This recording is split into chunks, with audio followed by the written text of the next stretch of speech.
Halo teman-teman, perkenalkan nama saya Syaitan Nazwa. Saya dari kelas 10M atau kelas 11I. Pada video pembelajaran kali ini, saya akan menjelaskan tentang permintaan, penawaran, dan harga keseimbangan dalam ilmu ekonomi.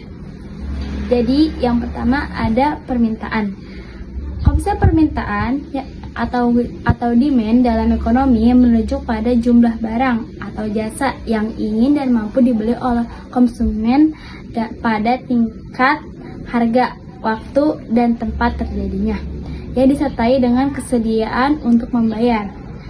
Lalu ada hukum permintaan. Hukum permintaan menyatakan bahwa jika faktor lain ceteris paribus dianggap konstan, kenaikan harga suatu barang atau jasa akan cenderung menurun jumlahnya yang diminta, dan begitupun sebaliknya. Lalu pada materi permintaan ada elemen kunci permintaan. Yang pertama ada kuantitas, yaitu sejumlah barang atau jasa yang ingin dibeli.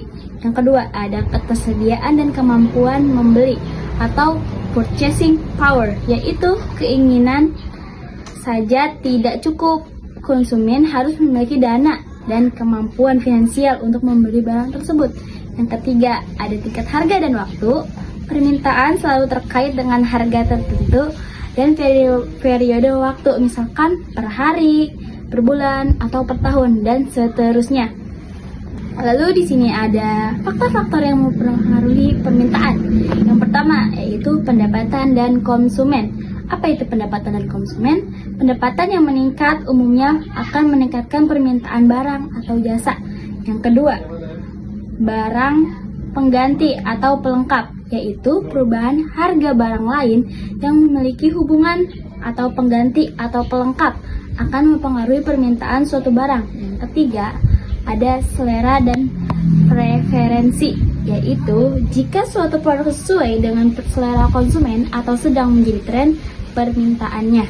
Jadi selanjutnya ada fungsi dan tujuan fungsi permintaan.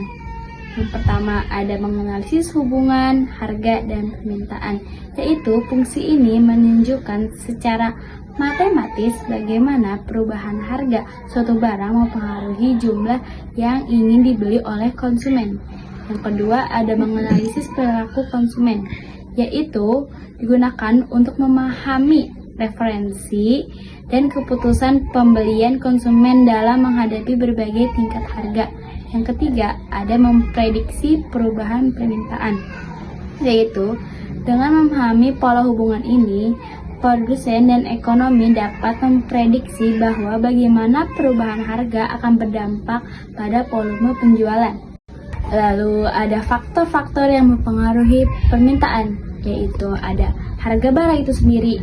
Perubahan harga akan mempengaruhi pergerakan di sepanjang kurva permintaan. Yang kedua ada barang substitusi, barang pengganti.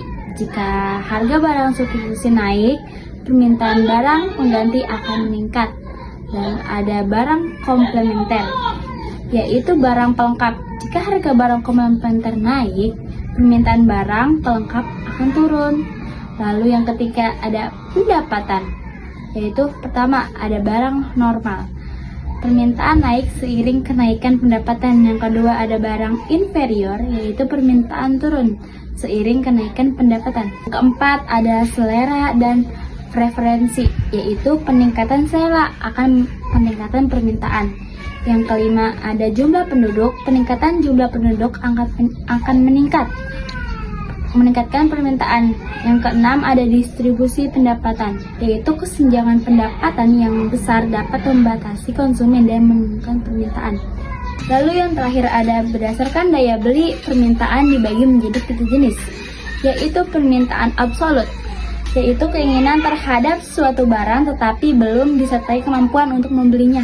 Yang kedua ada permintaan potensial, yaitu keinginan terhadap sesuatu barang yang didukung oleh kemampuan pembeli, namun belum melakukan pembelian aktual. Yang ketiga ada permintaan efektif, yaitu keinginan terhadap suatu barang yang didukung oleh kemampuan dan kesediaan untuk memberi serta melakukan transaksi pembelian. Lalu yang selanjutnya kita lanjut ke pembahasan yang kedua, yaitu penawaran. Konsep penawaran yaitu konsep adalah jumlah barang atau jasa yang bersedia dijual oleh produsen atau penjual pada berbagai tingkat harga dan dalam kurun waktu tertentu. Lalu selanjutnya ada hukum penawaran. Bunyi hukum penawaran adalah jika harga suatu barang naik, maka jumlah barang yang ditawarkan juga akan meningkat. Begitu pula sebaliknya, jika harga suatu barang turun, maka jumlah barang yang ditawarkan juga akan turun. Selanjutnya ada definisi pasar. Definisi pasar penawaran juga disebut sebagai pasar supply adalah jumlah total penawaran barang atau jasa dari semua produsen atau penjual pada tingkat harga tertentu dan dalam periode waktu tertentu.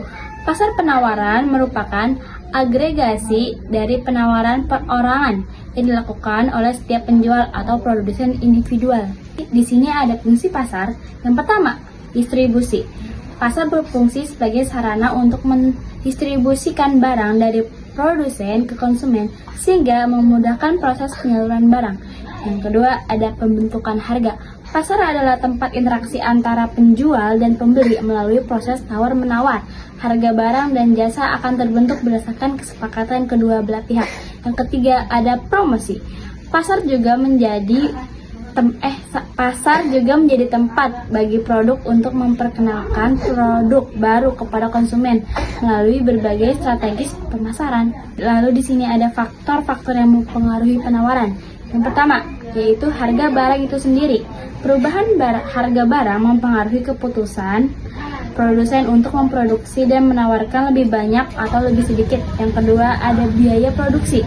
Kenaikan biaya produksi akan mengurangi profitabilitas dan dapat menurunkan jumlah penawaran. Lalu yang ketiga ada tingkat teknologi. Tingkat teknologi atau kemajuan teknologi dapat meningkatkan efisiensi produk, memungkinkan produsen menawarkan lebih banyak barang dan jasa dengan biaya sama atau yang lebih rendah. Yang keempat, ada tujuan perusahaan.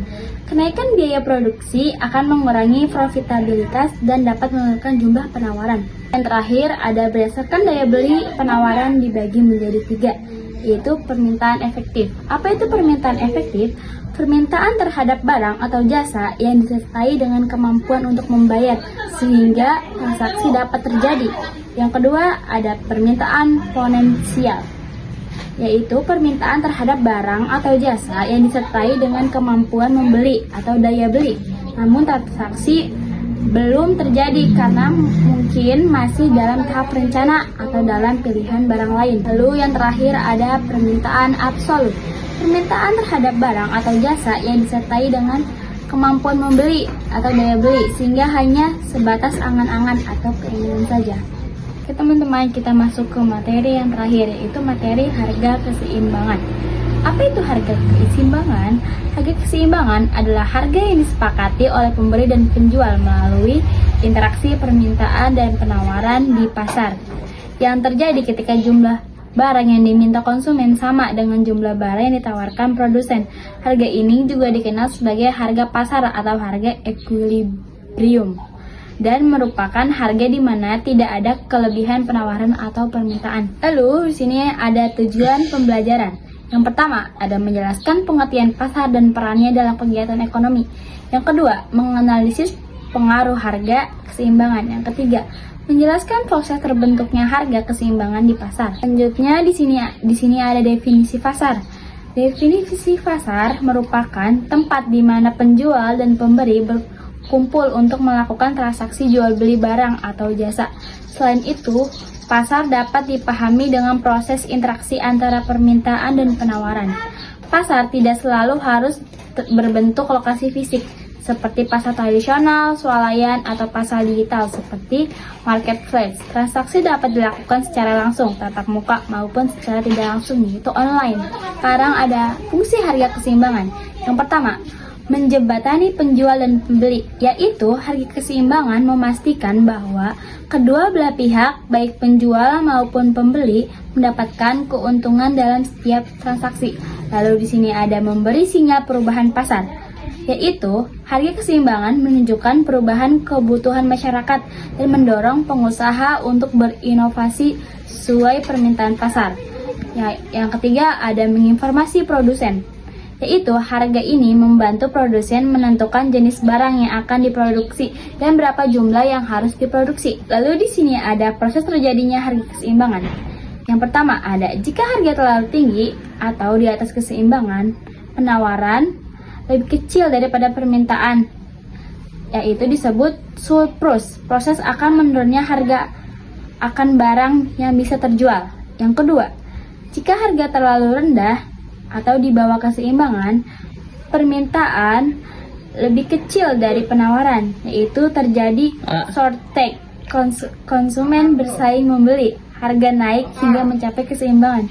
Selanjutnya, yaitu faktor yang mempengaruhi harga keseimbangan. Yang pertama, ada perubahan pendapatan konsumen, yang kedua selera masyarakat, yang ketiga biaya produksi, keempat teknologi, kelima jumlah produsen atau konsumen, 6 kebijakan pemerintah, yaitu pajak, subsidi, harga minimum atau maksimum. Kesimpulan dari harga keseimbangan adalah harga yang terbentuk ketika jumlah barang yang akan diminta sama dengan jumlah barang yang ditawarkan.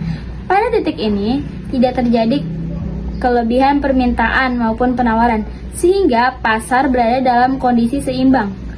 Harga seimbang dapat ditentukan melalui perpotongan kurva permintaan dan penawaran atau dengan menyamakan fungsi matematisnya. Perubahan faktor-faktor seperti pendapatan selera, biaya, produksi, teknologi, dan kebijakan pemerintah dapat mempengaruhi posisi harga keseimbangan di pasar. Terima kasih teman-teman sudah menonton video materi pembelajaran kali ini. Saya